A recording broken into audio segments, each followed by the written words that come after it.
I started lying almost 50 years ago about what they did to me. The government knows who they are. It's time for both of us to tell the truth.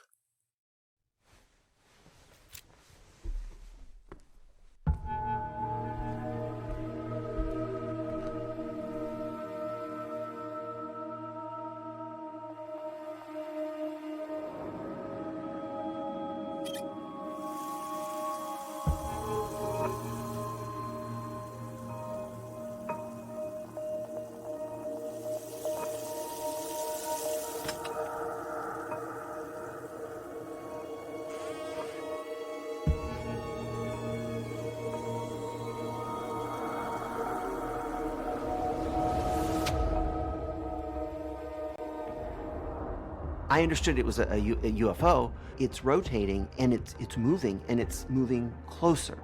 And in that moment, in that instance, ships started to pop up in the sky. The next thing I remember, I was flying into a craft. The last time that they came to my room, I was in my 20s. I had 3 beings standing there. And the being was right next to my face, and all I could see was its face. He saw 2 shadow beings walking through our hallway and going down the stairs. And I knew I was dealing with lots of different types of beings. Oh my gosh, this is not a dream. Who's crazy now? Who's crazy now? You all thought I was crazy. Who's crazy now? Who can explain it?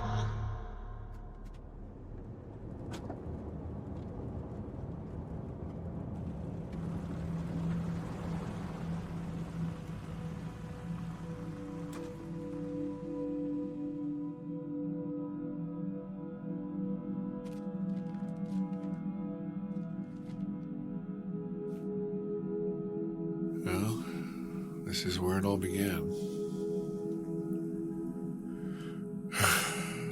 I've been back here for almost 40 years.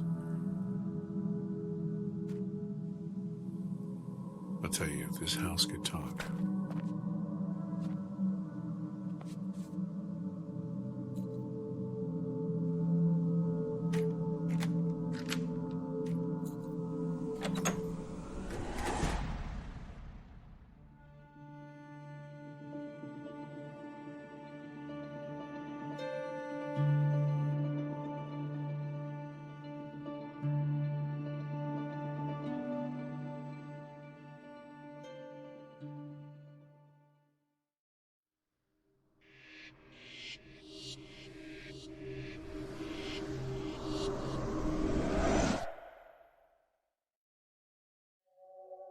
Something is happening. It's undeniable. There are too many people from all around the world saying the same things. Abductions have been recorded since the 1920s, but there's really no way to know for certain how long this has been going on. This subject has been taboo for such a long time and been researched by many, many people behind the scenes. In the 80s, there was a man who was brave enough to come out in public and catalog his own experiences. There's no one more prolific in this area than Whitley Strieber. Many people know Whitley Strieber as an author and a speaker. He's so much more than that.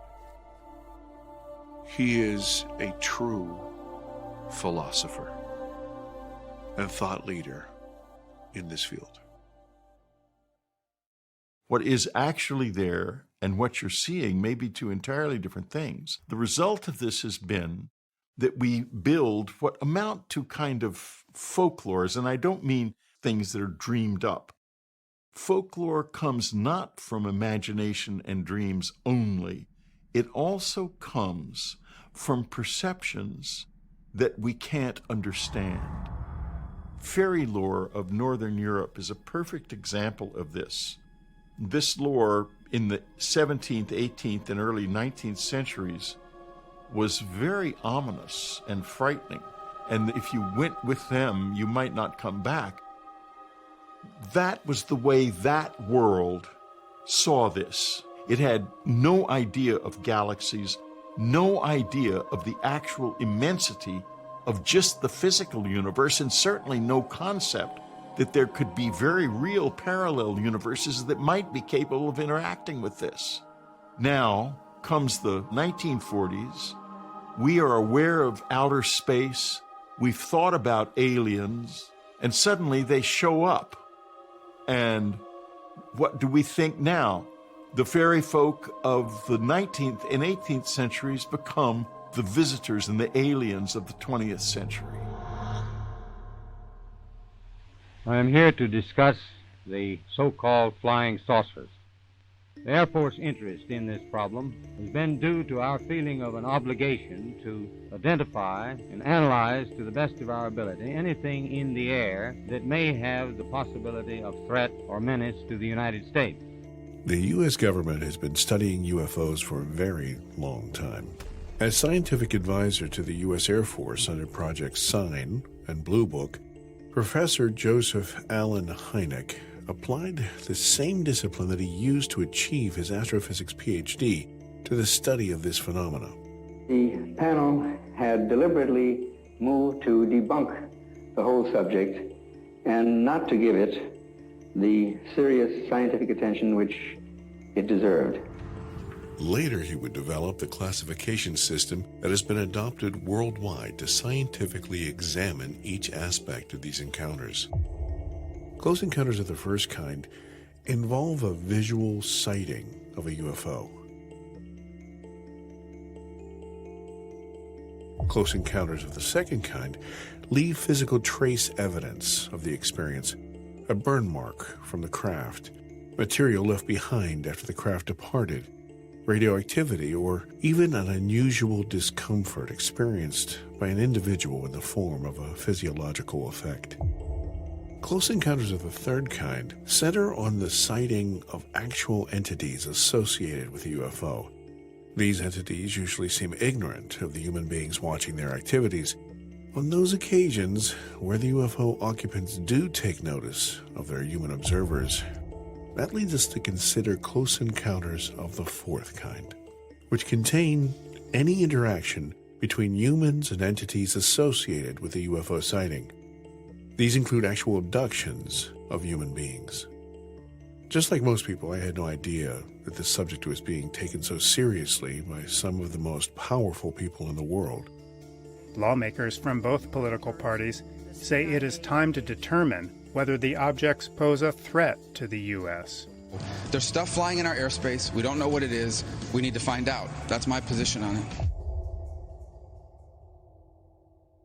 It was only after I finally realized and admitted to everyone that I, in fact, had a close encounter of the fourth kind that I started to study the subject and was overwhelmed by the amount of people who had had a similar experience to me. Incredible as it seems, these abductions of people have been recorded throughout history and are documented as far back as the Old Testament. Most folks are familiar with the fiery chariots of the Bible, but as far as I could tell, the modern focus on alien abduction started in the late 1950s. Invaders from Mars, capturing humans at will for their own sinister purposes. There have been a certain percentage of this volume of reports that have been made by credible observers of relatively incredible things. For example, October 1957, a 23-year-old Brazilian farmer named Antonio Vilas Boas was plowing his fields at night when he noticed a red star growing rapidly in the night sky. The star approached him, taking the form of a spacecraft. His escape was prevented by 3 extraterrestrials who pulled him into that spacecraft. In September 1961, one of the most famous alien abductions occurred in Lancaster, New Hampshire. At about 10:30 that night, Betty and Barney Hill observed a bright light in the sky while driving home from vacation. They took me and carried me up this ramp. God, I was scared.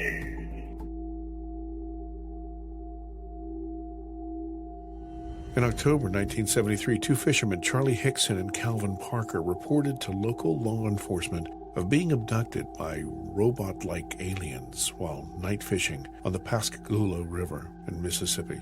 It landed behind us, and we turned around, stood up, turned around and looked, and must have been the door that opened where all the bright lights come out of. I seen 3 bulky-looking creatures coming toward us. So 2 of them got a hold of Charlie, 1 of them got a hold of myself, and the old big ugly creature that brought me in, he took me and laid me on an examination table. January 1976, 3 women driving home one evening encountered a craft that seemed to be following their car in Stanford, Kentucky. They tried in vain to get away from the craft, but it centered in on them and took control of their vehicle. Lou, step on the gas, let's get out of here. And I looked down, I said, "Man, you're going 85 miles an hour." She just picked her feet up and said, "Mom, I'm not touching it, not touching it." The women escaped the car, but they all recount that they were abducted and taken up into the craft. Scariest, terrifying thing I've ever seen in my life.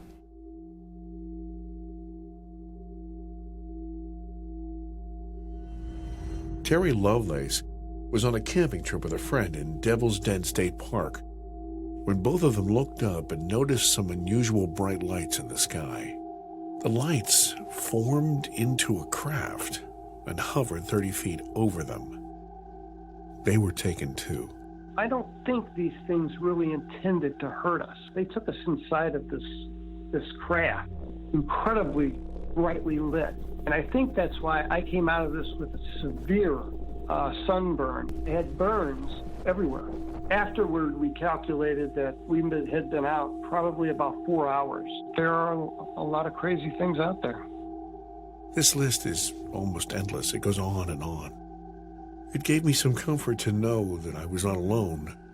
Other people, lots of them, from all walks of life, have experienced being helplessly removed from their homes, from their cars, and everything else that they considered reality. But it also pointed out that I was no one special. Funny, but that was the thing that calmed me most of all. This entire film is an attempt to have the audience see the phenomena through my eyes as I grapple with the truth, understand what it might mean, and then try to live with it. I wanted to ask the questions that people are afraid to ask and get meaningful answers that would unify experiencers and folks that had no idea this was going on, so that we can all face what is speeding toward us as one people, together. I felt alone. I was looking for some encouragement, some solace. I was amazed to find out how many hundreds of thousands of people have claimed contact. And I'm not talking about shiny lights in the sky. I'm talking about an entity right beside you, because that's a different thing. I found out that there were people all around the country that would get together and share their experiences.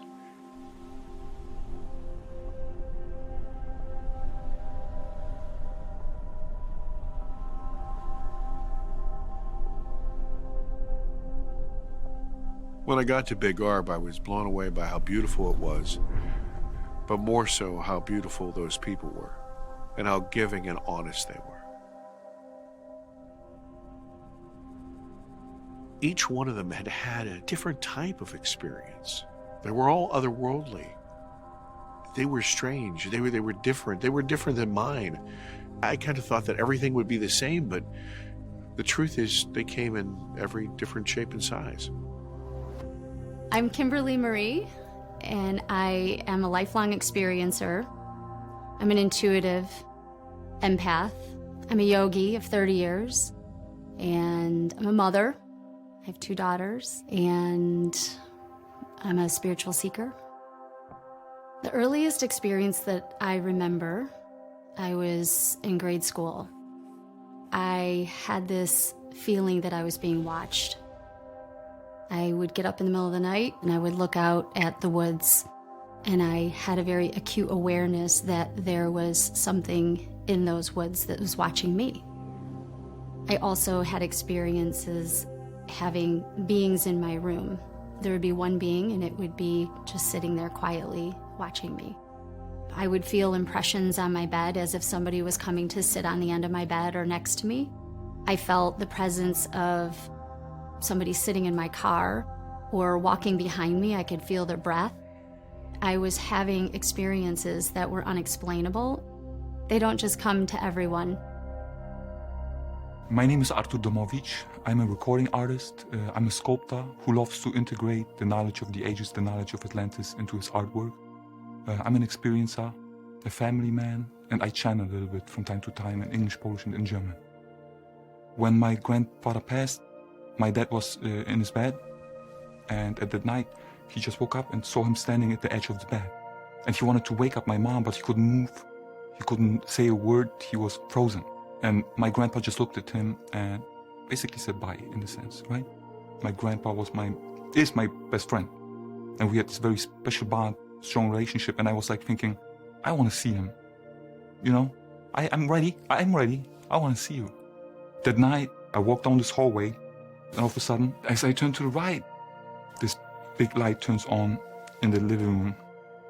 And this being of light steps into the room and approaches me and gets closer and closer. And I was like, I am ready, right? I'm ready.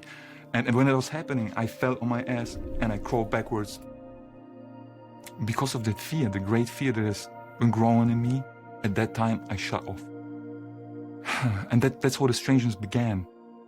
I decided to call these entities that I was engaging with visitors because I thought that the word aliens was a step too far. Are they entities as they appear, or is it some kind of a phenomenon that projects itself into us? Has it been here forever, maybe from the beginning of time even? One thing they certainly are visitors in the lives of those who encounter them. I'm Alana, and I'm just an average person, but I've come to realize that I'm also an experiencer. I was living on my grandparents' farm. I was just a little girl when I had my first experience. I was in a completely black space, and I was standing beside what you would call a gray alien. It's about my size, gray, large almond-shaped eyes. I'm a bit alarmed because it's nothing I've ever seen before. Suddenly, I realized I'm laying back in my bed, motionless, and I'm looking up, and the being is just looking at me. And as I'm lying there, the being's face is changing into the photo of the white cat on my wall. It was nothing I'd ever seen before. I'd never seen a being like that. I'm Melissa Kane. I am a doting wife and a mother of 3 and 3 fur babies as well. And I'm a business owner. Unlike my friends and other people and books that I've read and movies that I've seen about people who have contact, they see beings. They see giant craft. I never had any of that. At a very young age, I would see in the middle of the night our scenes flying by me like movies. Really fast. I could never slow them down. I could never see what was happening. I couldn't stop them to see what I was supposed to be looking at. And it was terrifying because I couldn't slow it down. After the scenes would be flying by me, I would see a gray screen, and there would be a thin line going through the middle of it, kind of like a heartbeat type line. And when that cord was straight, I was safe.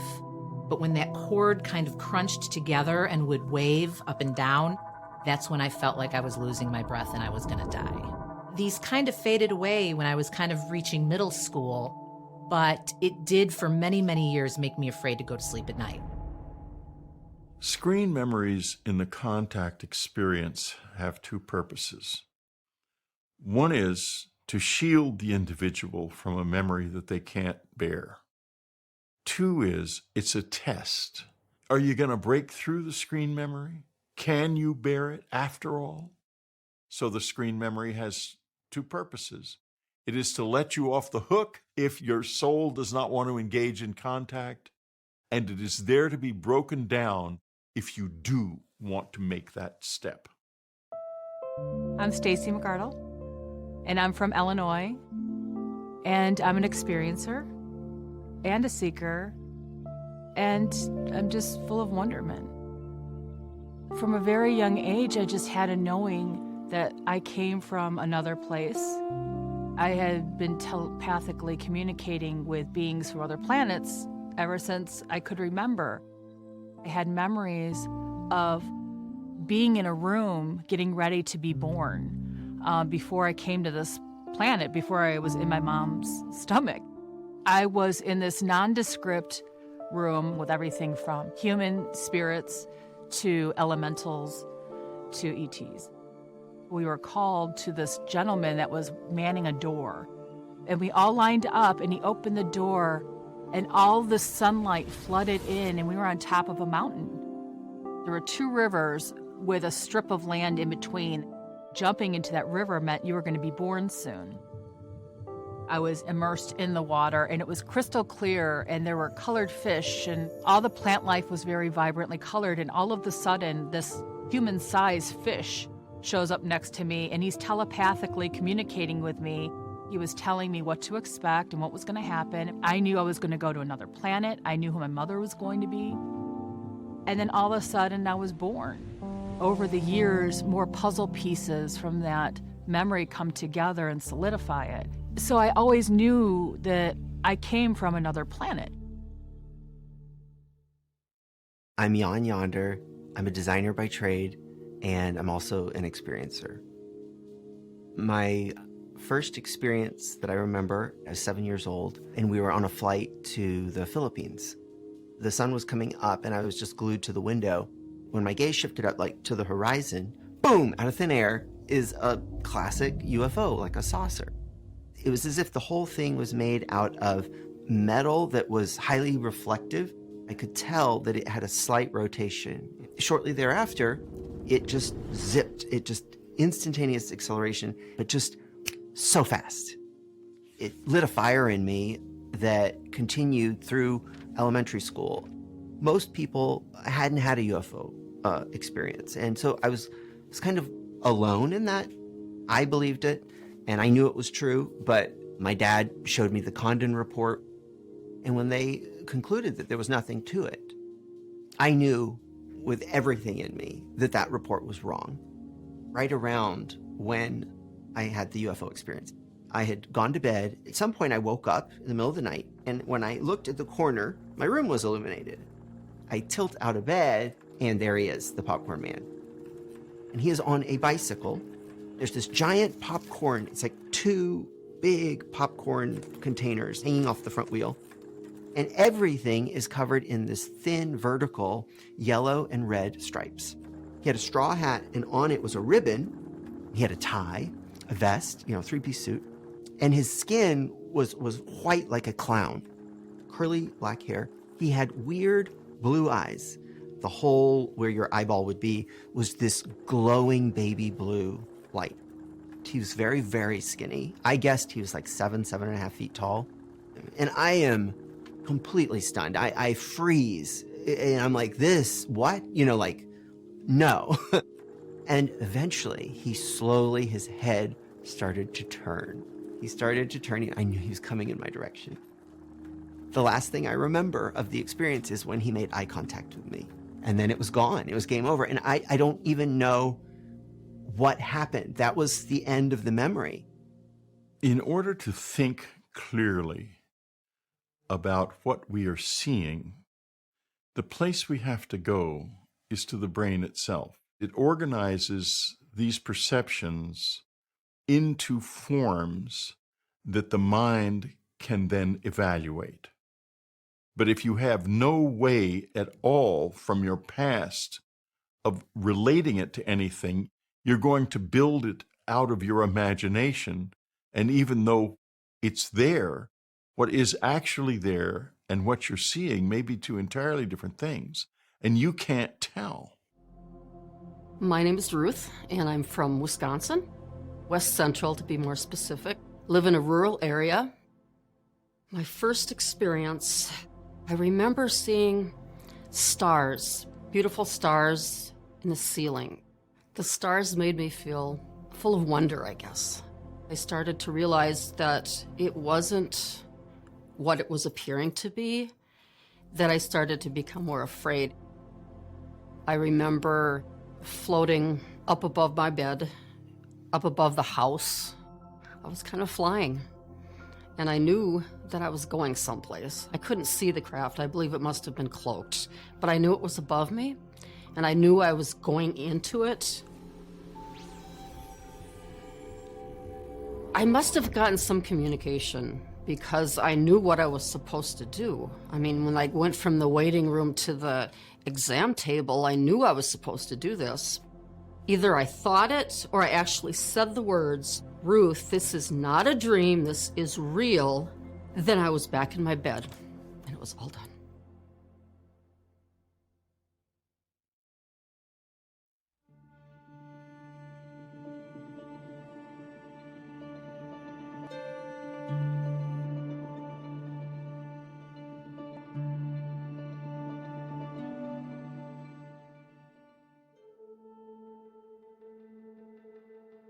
I'm always amazed when someone says that they have all of the answers about who the ET visitors are and the nature of their agendas.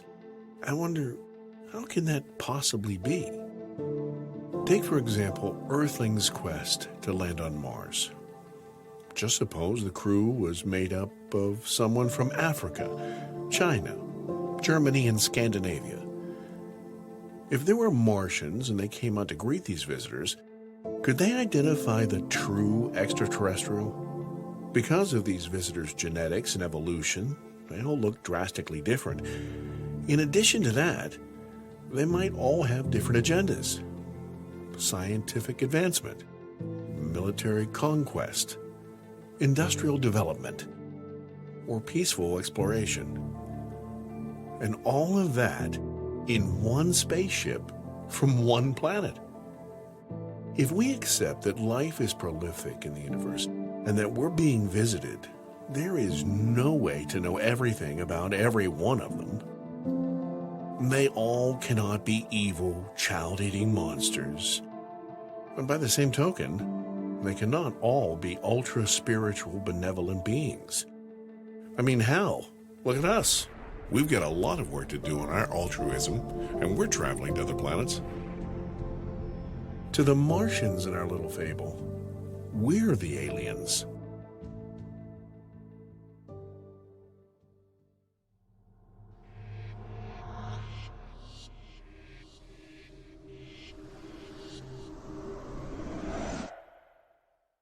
In October of 1985, things began to change in our life. There was an unusual event that took place at the little cabin in upstate New York. All of a sudden, in the middle of the night, the whole place lit up like daylight. And I noticed it. There was a great bang. I opened my eyes immediately because of the cries of my son downstairs. The light was pouring in the windows, but by the time I'd gotten downstairs, the light was gone. But I got a shotgun and I got a pistol. I got an alarm system. I could literally not sleep a night in that house without that alarm system. And I found myself patrolling the area with the shotgun. I became aware of a presence near me. And that was the beginning of a real descent almost into madness. The fear that's connected with this is the same fear that a wild animal feels when it's captured. We will attack if cornered, we will run if we can, and when it does happen to us and it overwhelms us and devastates our egos and leaves us in a situation of helplessness in the hands of the unknown, we will, as often as not, simply bury that memory.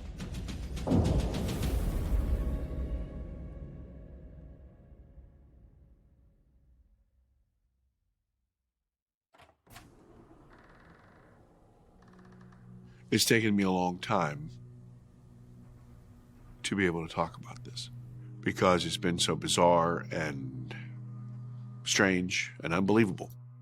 and also because I was told not to. Some really big-hearted friends who knew about this and knew that something just wasn't right. And through many discussions, I finally was able to come to terms with it and admit it in public. And that was really hard. I was 7 years old, and I was in my bedroom, and it was in the middle of the night, and I awoke to hear this drone. So I rolled out of bed, and I decided I would go to the bathroom. I walk into the bathroom, and I shut the door, and I turn on the water. I was just looking at the water, and I stood there for a long time.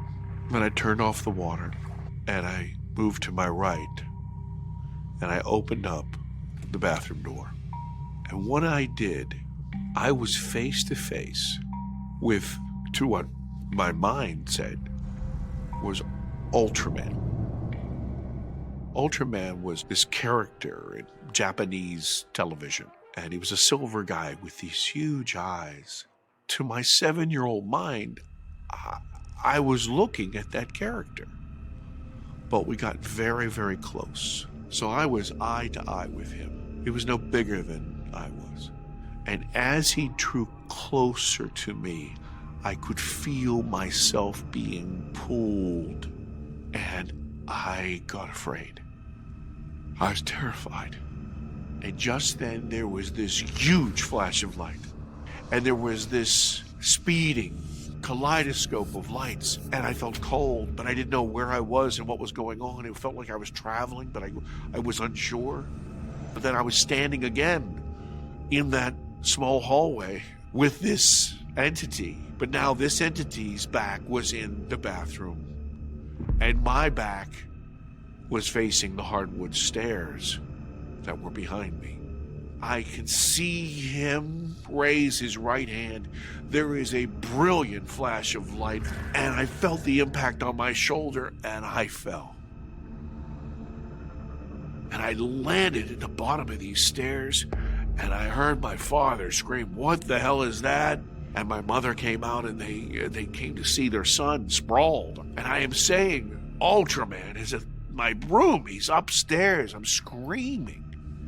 And my father looks at me, he's upset, and he bounds up the stairs. He went room to room and, opened doors, and he came to the top of the stairs. He looked down, and I'm crying, and he looked disappointed, maybe even a little disgusted.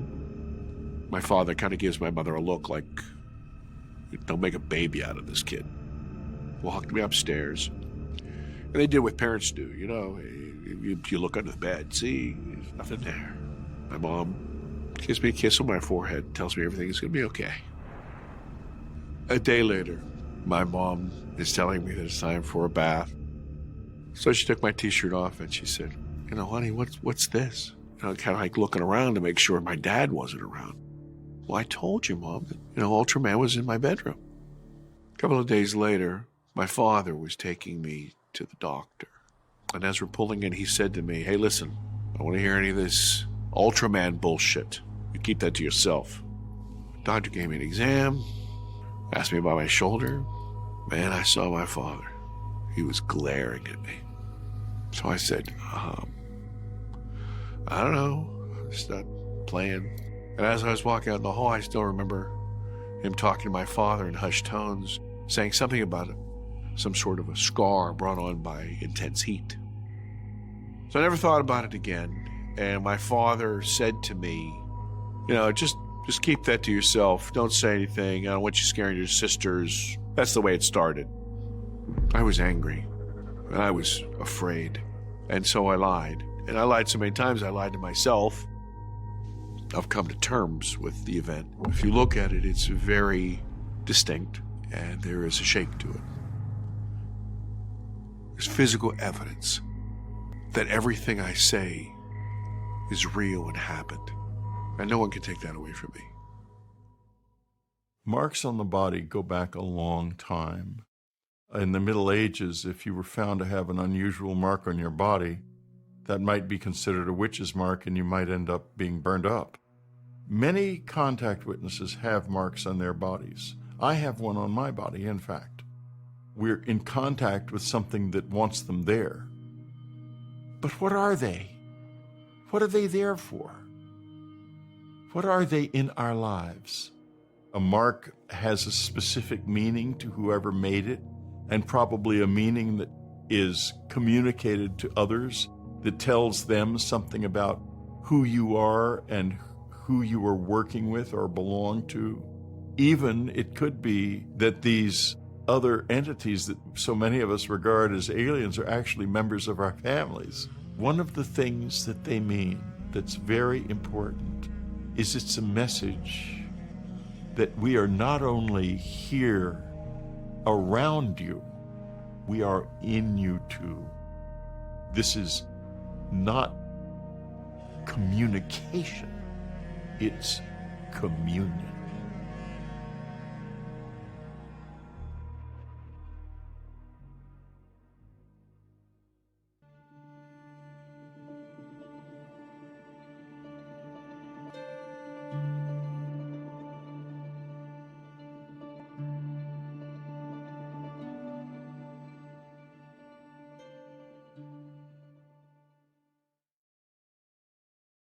I was 7 years old. What in God's name did they want with me in particular? I think they go to the children first because the children are too innocent not to be open to the possibility, because they have to start somewhere before the person is closed to the unknown.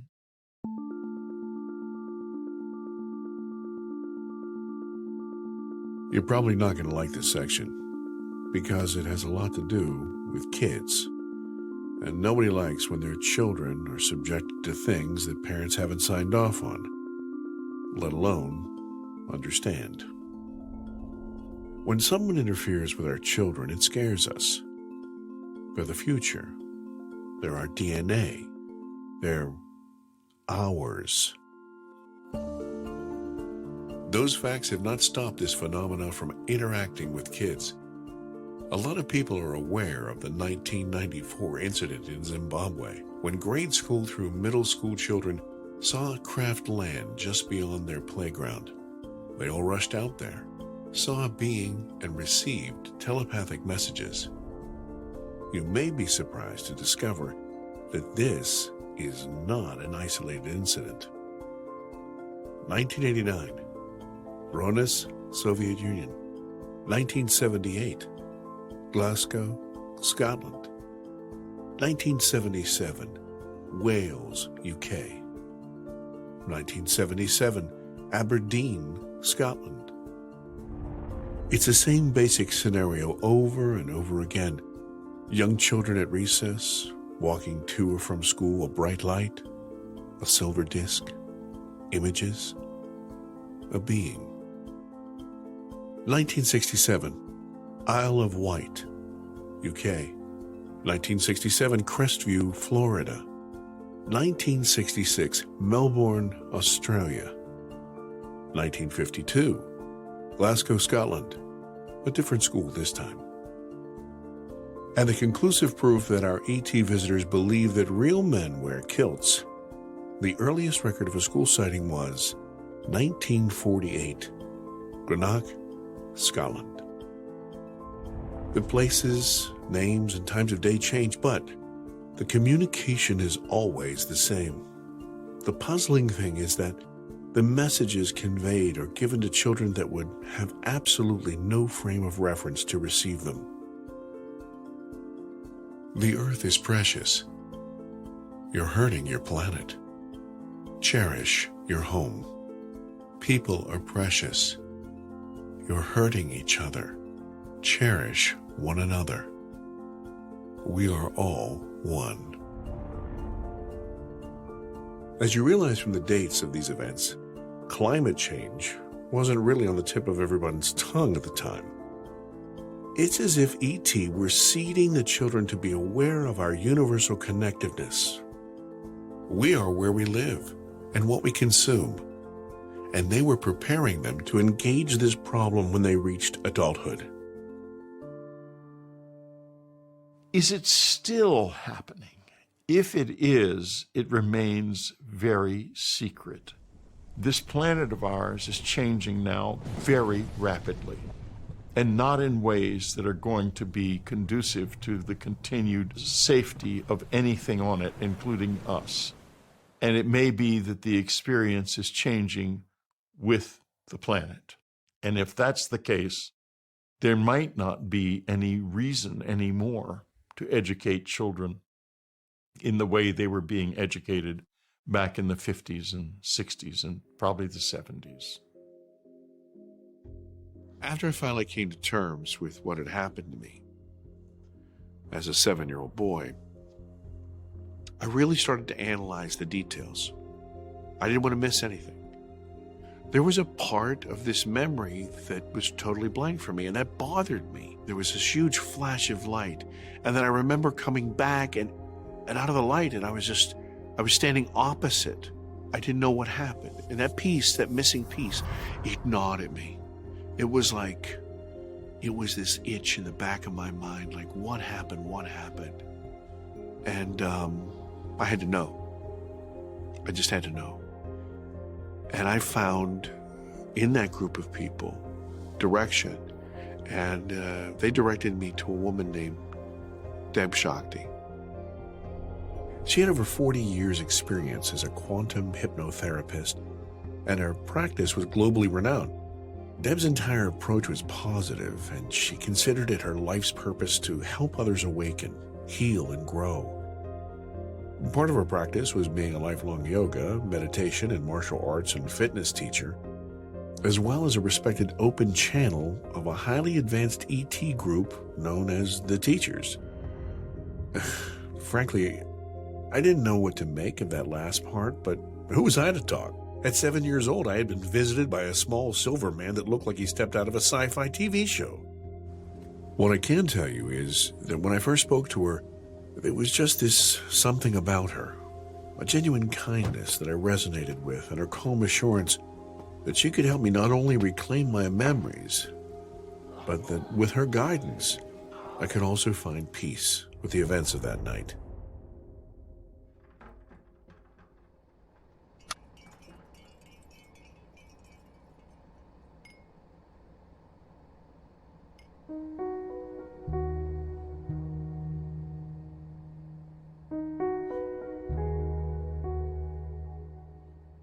I'm Deb Shakti. I've been a professional hypnotherapist for many decades. I specialized a type of hypnotherapy that I call quantum hypnotherapy about 40 years ago. I do channeling because I'm able to access the universal stream of consciousness. I have had ET and interdimensional contact since I was first able to remember. I was born in California, had a really cool little house. My brother and I were literally called out into the forest. We thought there was a forest fire in the middle of the night and saw a huge craft. I know that we were put in that craft and journeyed, but for me, all I remember were the lights.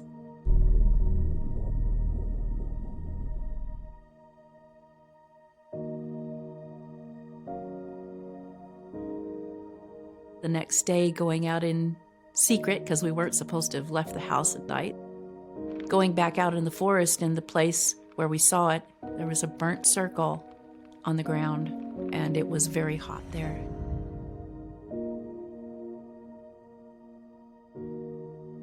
I've been a yogi most of my life and a yoga teacher. I have all the clairs, clairsentience and all that, all the psychic gifts. Which is very helpful in counseling people from a global perspective. It used to be people coming with simple human problems. How do I lose weight? How do I stop smoking? When do I find my true love? In the last couple of years, a lot of it has surrounded the ET or paranormal, if you want to use that term, interdimensional contact aspect. People who know they've had an experience, but they can't put it into the context of their own understanding. They want more information, or they might even want more, and they don't know how to do that. It seems to have coalesced over the last decade or so, and certainly in the last few years, to who am I? What am I here for? Can you help me figure this all out?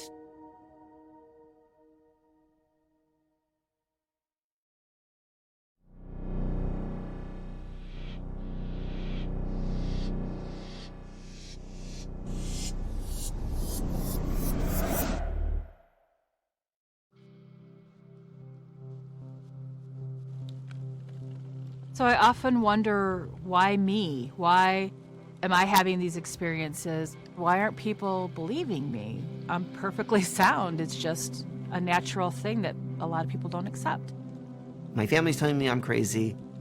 I'm wondering, maybe I am crazy. Because, if everybody tells you you're crazy, it's you against the world, and it's a frustrating place to be. I did not know why they chose me. I do know, once I realized that this was a real thing, that I wish that they hadn't. Why me? Why me, right? What is the mission, right? Every one of us, you are the mission. You are that miracle. You are this magic that you are looking for in your life. I didn't know it until many years later, but other family members have had experiences. So I went kind of all my life thinking that it was just a dream and no more. But then when I started to share it with people, they started sharing their experiences with me. So then I started to realize this has to be more than just a dream. When I started researching, what wasn't resonating with me was this abduction, scary, torture. It didn't logically make sense to me. It was more of the message that the extraterrestrials were delivering to us that started resonating with me. Why was I chosen? I made an agreement with these beings before I incarnated into this physical form. The purpose isn't realized until you get older. It will start to unfold.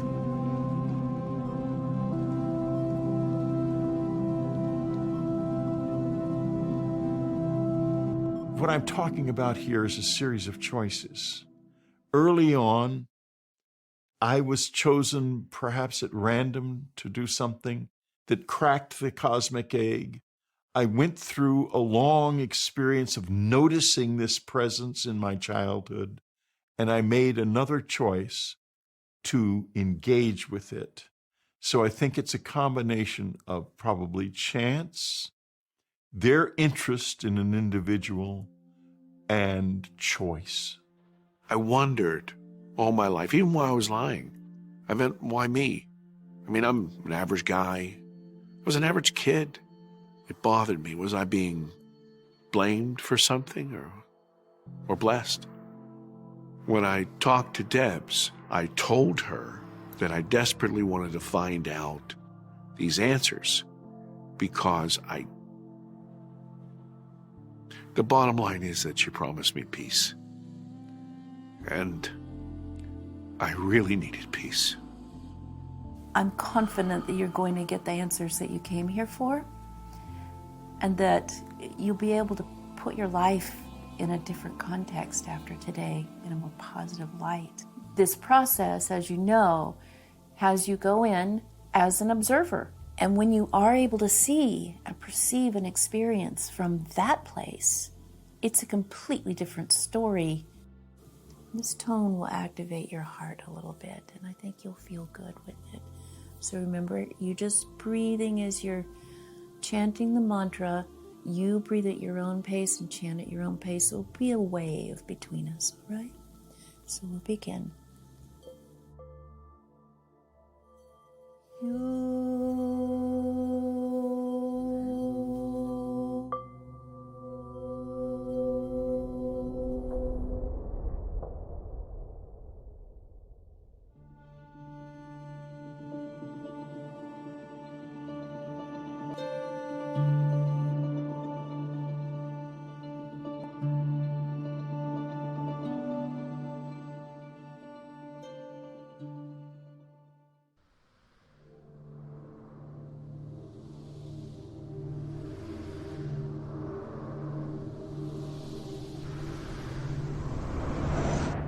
the key to falling into the abyss. And when you go into the unknown, you're not attached to the past. You're not making up the future. You're going into the unknown, and that's where all the magic happens, because that's where all potential exists. You have unlimited capability. And don't ever let anyone say that hypnosis doesn't work. It does work in the hands of a real pro. If you can get past the barrier of compliance, you can sometimes evoke memories that are buried. Memories are buried by trauma. How many people, if you heard, who were in an auto accident or a plane crash or something, and they'll tell you, well, I don't remember a thing. But they do. Every instant of that experience is locked in there. Quantum hypnosis is a therapeutic modality conceived and developed in the early 1980s by Debs Shakti, based on the quantum physics fundamental that everything is intimately connected, occurring simultaneously forever. An easier way to think of this is that popularized hypnosis allows one to access experiences that they personally have witnessed in the flesh, whereas quantum hypnosis allows one to access experiences anywhere, from any perspective in the universe. People have experiences, but they're told lies about those experiences, so they don't talk about them. Debs has helped me a lot. She's helped me overcome some of my fears. She's helped me at least to get started on that right path of discovering myself. Finally, I can breathe a sigh of relief. I don't have that pressure built up inside of me anymore. No matter how often people protest that they can't be hypnotized, I always laugh and say, we'll see. I realized, maybe that'll take me back to the fast dreams. You're viewing consciousness flashing before your eyes. You can't slow yourself down. And that silver cord could be connected to the silver cord that connects our souls to our bodies. And the message was, I have to learn to trust that where I am right now in this process is the perfect place for me to be. And as soon as I start to trust that, amazing doors will open. Sigmund Freud coined the term screen memory when he examined some of the most vivid visual memories deriving from childhood in his patients. He came to realize that these distorted recollections were constructs that the mind would create to insulate the person from some childhood psychological trauma. Ultraman was my screen memory that shielded me from something that my terrified 7-year-old mind just could not process. What happened to me as a boy was not only frightening, it was so unbelievable that I lied to myself about it for almost 45 years so I would not have to face the event, the sneering world, or my darkest fears that it actually did happen. Are you going to break through the screen memory? Can you bear it after all? Or are you going to decide instead, wait a minute, something was going on. What was it? I want to know. That's when you start to engage in contact.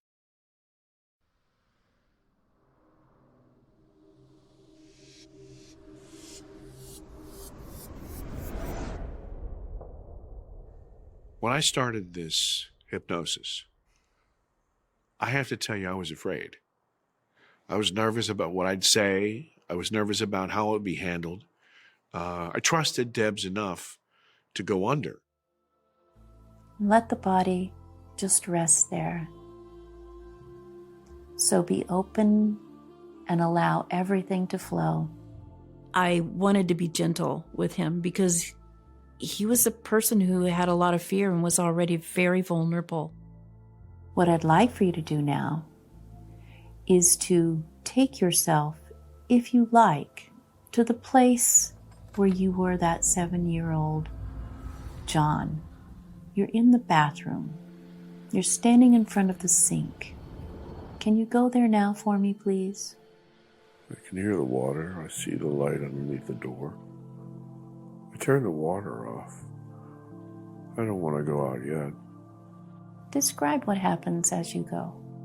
The more he described, the deeper he went. And the deeper he went, the better he was able to journey. I opened that door. I had seen Ultraman 1,000 times. I had seen him in my dreams. I knew for sure that that's what it was.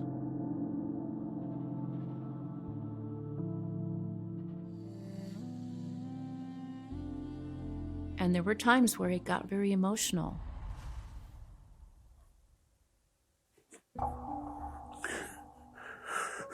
You're safe, John. It's okay. It's safe. Somebody there? Someone's there.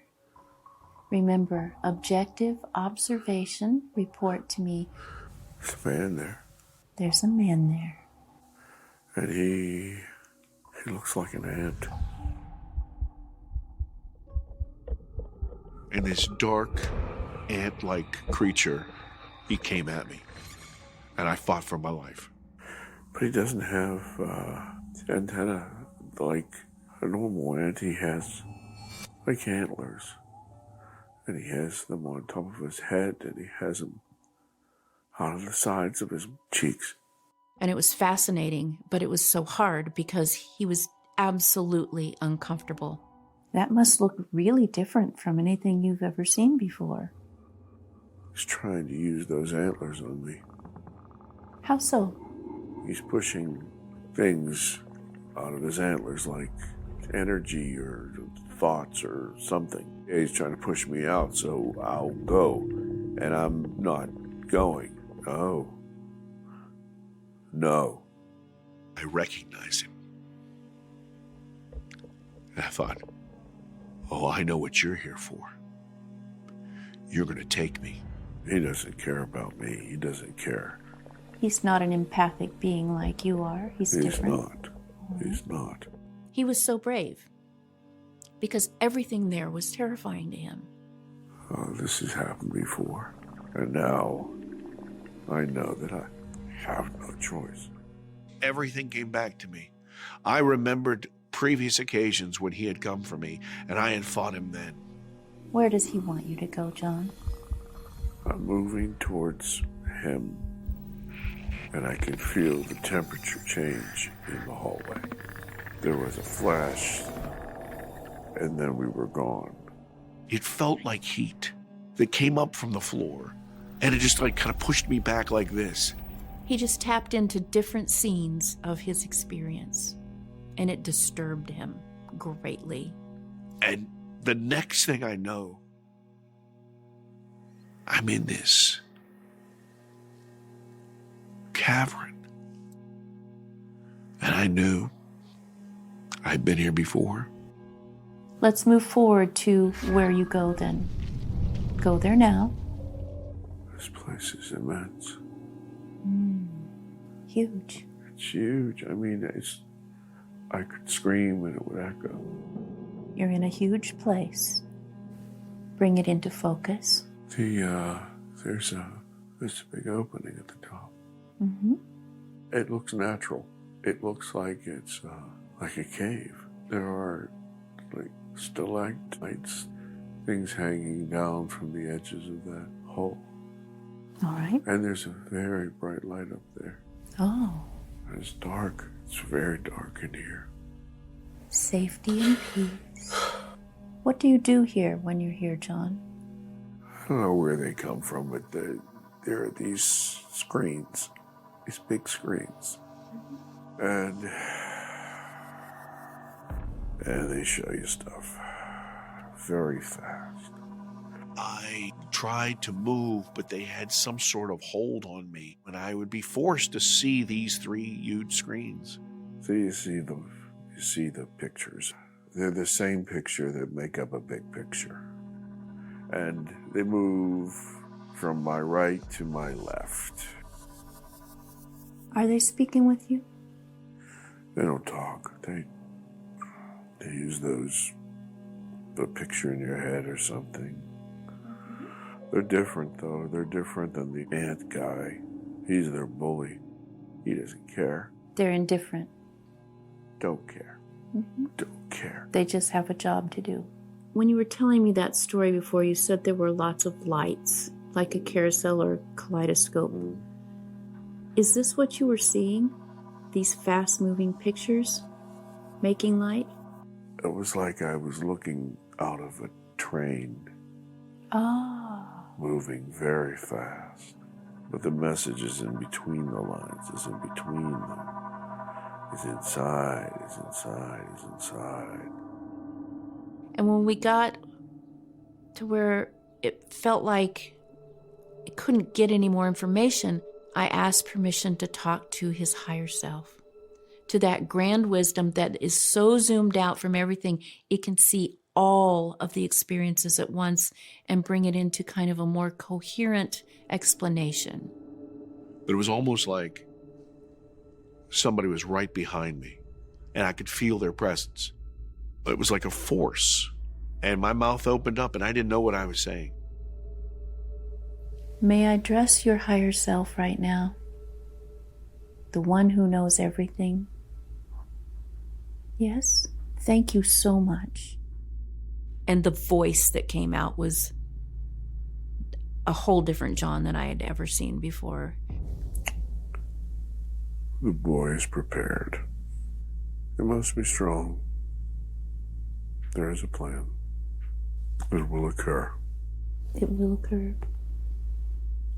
And he will be prepared. And he is prepared. And I said, prepared for what? And they said, for what's to come next. The plan. And then suddenly, he just sat up, his eyes opened, and he had this laser beam eye contact with me.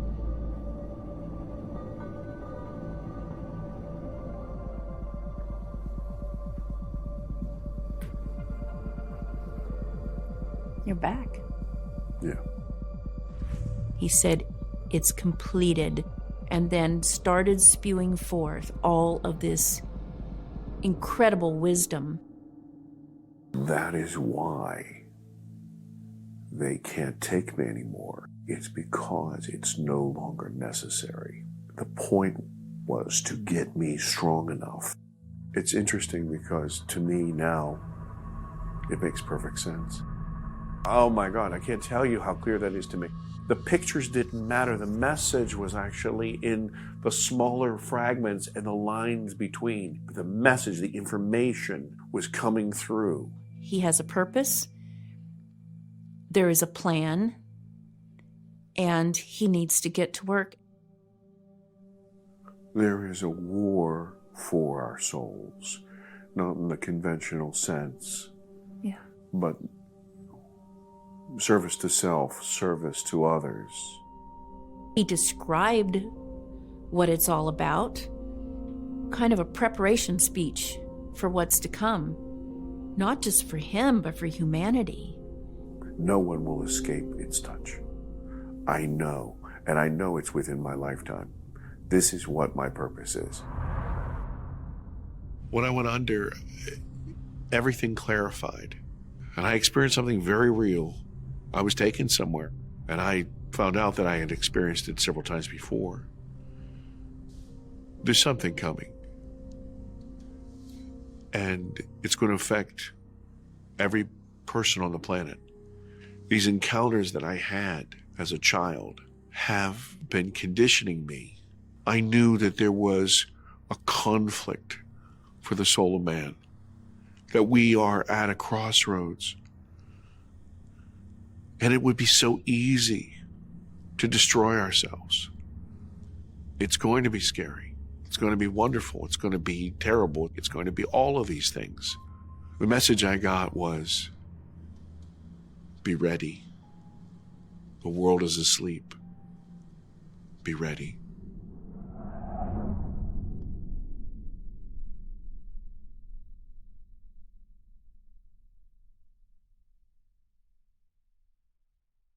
There's a whole fleet of them. Look on the ASA. My gosh. Tonight, the highly anticipated report on unexplained aerial phenomena is here, but the answers are not. 144 separate sightings of UFOs by the U.S. military. The other 143 remain a complete and total mystery. Over a dozen of those reports include observations of unusual movement patterns or flight, and they can't explain those. So the most sophisticated military in the world has no idea what these things are or even how they move from place to place. Yeah, ETs are coming here, or however they want to define it. The second question is going to be, how the hell did they get here? We have, in the Pentagon, a whole lot more of those videos, and if you think the quality of the ones you've seen is good, you ain't seen nothing yet. The way that the military has covered up UFO sightings is legend. The government had an official policy where they would deny that what people saw. They would try to create ridicule around this. This is proven through declassified documents. The Air Force has been accused of hiding information about UFOs. These charges are absolutely untrue. Since Roswell, their never-ending litany of weak excuses like weather balloons that move over 600 miles per hour, swamp gas that leaves circular burn marks and radioactivity on the ground, and atmospheric inversions that can invade fighter jets, have sated skeptics and frustrated genuine investigators for the better part of a century now. Even with the latest disclosures in the New York Times of sightings of the now famous Tic Tac, we find that information has been hidden since 2004. The bottom line is, those guys don't want us to know what's going on, and they've done everything in their power to sidestep, obfuscate, and outright troll anybody that has come forward with the truth. In this newly released pile of records, like the page you see now, 4 words on the entire page were readable and not blacked out. And there are hundreds and hundreds of pages just like that. Regular people, on the other hand, have, from the very beginning, matter-of-factly reported these occurrences, and in general, they were communicated by the media, by and large, fairly. Throughout the 40s, 50s, and 60s. I've been giving you details on the UFO that hung over Redmond, Oregon for at least 2 hours early this September morning. Hell, in response to the public's interest and concern, the House Minority Leader at the time, Gerald Ford, demanded a full-blown investigation by the House Armed Services Committee in 1966. And in 1969, the sitting governor of Georgia, Jimmy Carter, felt comfortable enough to file a UFO report. It all changed later that year in December. Armed with the dismissive Condon report and the inconclusive end to Project Blue Book, there was a sea change. But Blue Book is now closed. But reports are still being made. So under whose command? And where are they being forwarded to? The ones that were reported only showed up on the cover of tabloids or the punchlines of late-night hosts' conversations. Did you know there are UFOs out here flying around unidentified? This would be the place for them, Southern California. People wanted to keep their jobs and their position in society without the uncomfortable snickers and jibes behind their backs about where their tinfoil hats were. Here's a question to those watching this film. If the establishment has spent all this money and effort to hide and discredit UFO sightings, which are pretty innocuous in themselves, to what ends would the powers that be go to hide something as mind-blowing as alien interaction with their citizens?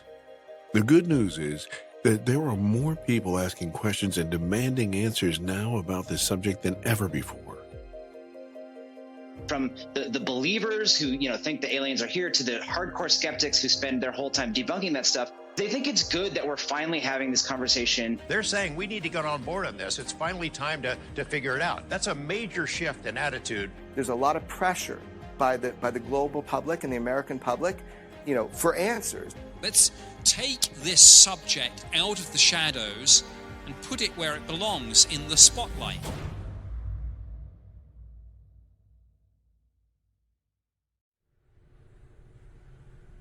Well, at this point in John's progression through the work that we were doing, I realized that he was on a continual quest for understanding and meaning of the experiences that he had gone through and still undergoes. And I realized it was time that maybe he should meet someone who had similar experiences in his life and who had been documenting them, and more than anybody on the planet understands this in the same way. And that person is Whitley Strieber.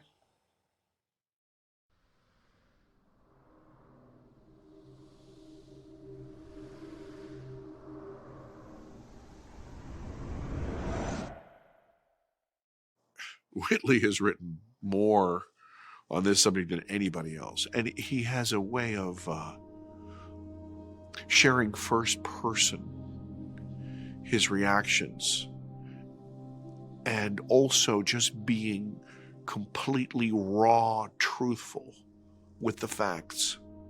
He truly is the harbinger of this information to the world.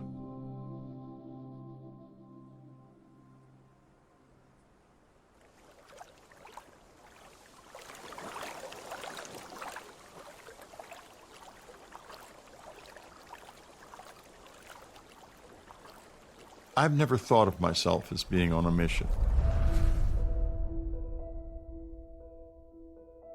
I'm very interested in understanding the world around us, and I'm very interested in the welfare of mankind. And I think this is a great big universe, and I just sense that what's here is very unique and very beautiful and extraordinary. What is the destiny of the human soul? The visitors have taught me that living out of love, compassion, and humility are essential to building a strong soul. And my question is always, what does love really mean? Where is that feeling in myself, and how do I see it in others and in the world around me? Compassion, how do I not forget to find it when someone makes me angry? Humility. Without humility, we're not fully human. We have to be humble. But in the end, every single one of us is exactly the same. We are all equal, profoundly equal. My love of mankind and of this planet is my mission. There is a peace beyond this life that we will find and we will taste. And these people who are on this mission are all on the mission for the same reason. If I could go back and tell my 12-year-old self what I know now, I would tell her it's gonna be okay. That I'm not going crazy, that these experiences are real. You're not alone. We're not alone. I floated up toward him. He was no longer the popcorn man. He was just light, and I was just light, and we merged. I got a download. We are one. It was the most intense love I can describe. I never felt love like that before. The answer is that we need to grow spiritually. We need to realize that we really are one, because what we do to the planet, what we do to someone else, is actually we're doing it to ourselves. This is the start of an awakening for me. These are genuine experiences, and they're nothing to be afraid of. It's opened up new relationships for me. It's made me closer to people that I love. They're here primarily to help us. All my experiences led me to the belief that I was protected and that these were loving experiences. I volunteered to come here for a mission, and that was to use my knowledge and ability to try to raise awareness and help heal the world. I'm starting to pay attention to life, to nature. There was this one night I walked out to a huge explosion of light. It was almost like a dance, and I was just blown away. It's changed me to such a great degree in terms of my level of compassion towards humans, towards our planet. The Earth's frequency is rising, and all life on the planet is adjusting itself to it. Then we will be able to see more colors, see phenomena that we cannot see at this moment. These reflections of our own higher self are basically here to remind us that we are truly family, that we are one, And that is the beginning of a beautiful new world. My relationship has changed to this phenomena. We're all one energy. We're one source. We're all aspects of God. And that includes the plant kingdom, the animals, the humans, our star being friends. That's all from the same spark of light. When we all realize that we have the capability of working intuitively and expanding our consciousness, that's going to change the world. And we can live a very prosperous, loving, heart-centered experience. It made me cry. It's really beautiful. My biggest hope, my biggest wish, my biggest prayer is that the world come into coherence, that we end the separate, dualistic nature of our species. Everyone is connected to everyone.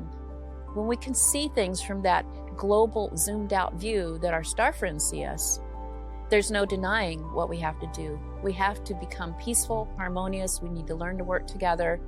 We're all connected on some level. When people watch television or they see shiny lights in the sky, that's one thing, and it's fascinating. And you can discuss it over coffee. But if you're met face to face with something so alien as an intelligence from another planet or dimension, that will change you. It changed me. I can look at those things through the eyes of a man and realize they're not to be feared. But they must be dealt with. We are all on a journey. The edge of time is an ecstatic union with the unknown. It's the increase of ecstasy that is the aim of consciousness. We've come to the end of an age. Something is happening on planet Earth. Look around you. Everything is changing, and it's not changing in ways that are going to be positive for the human species. It's going to be getting harder to live on Earth because Earth is tired and old. There is a peace beyond this life that we will find and we will taste. The visitors are here as midwives to the birth of man. That is the answer.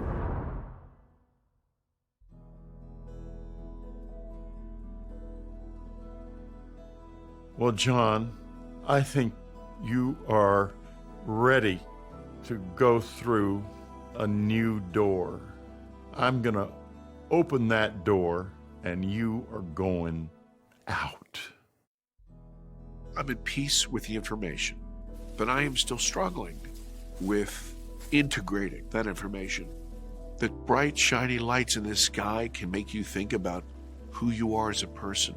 How does that make sense? These are the things that I'm seeking. These are the things that I need to understand. I need some more help. And now I need to take the next steps.